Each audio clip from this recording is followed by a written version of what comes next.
तर नमस्कार माझ्या भावांनो, पुन्हा एकदा आपलं स्वागत आहे विवेक तागडे ब्लॉग्समध्ये. तर विवेक तागडे ब्लॉग्स आज थेट NSS कॅम्पमधनं, ते बी आमच्या घाटपिंपरीमधनं. आता आमच्या कॉलेज आहे ना, NSSचा कॅम्प घाटपिंपरीला चालला होता. मी पहिल्यांदा चालू होतो त्या NSS कॅम्पमध्ये. काय असतं काय नाही आपल्याला माहीत नाही. फक्त चाललोय. कॉलेजवाल्याने सांगितले म्हणून आपण निघालो. इथं आलो तर गाडी अशी फुल भरलेली होती. म्हणलं आता आपल्या बॅगेला कुठं ठेवायला काही जागा आहे का नाही, म्हणून आपली पहिली बॅग तिकडे नेऊन टाकली आणि येऊन आपल्या पोरांमध्ये बसलो. इथं आल्यानंतर काय आलं की इथले निम्मी पोरं तर येणारच नाही. उगा आले तिथं कॉलेजमध्ये बसायला. म्हणले गाडी बिडी कशी जाते, आम्ही फक्त तुम्हाला इथं वाटा लावायला आलोय. त्यांना म्हणलं का मजा तिथं आली ना, तुम्हाला आमची मजा कशी काय काय झाली ते आम्ही तुम्हाला सांगतच नसतोच म्हणलं. आमची गाडी तर निघाली म्हणलं. मी तर त्या गाडीच्या पहिलं पटकन मागं गेलो. अरे आपली बॅग ठेवली कुठं आरपली बिरपली तर इथे येऊन थांबली नाही यार. आम्ही गाडी इथं येऊन थांबली तर आमच्या पोरांचा घोळका कुठं पण बसलेलाच असतोय. इथं आम्ही निवांतमध्ये गप्पा मारत बसला. जेव्हा गाडी निघाली तेव्हा निघू द्या.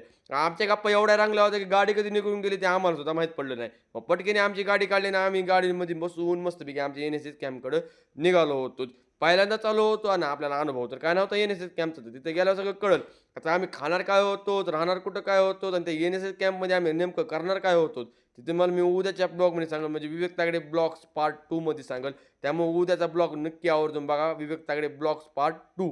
तर भेटू उद्याच्या ब्लॉगमध्ये. तो टाटा.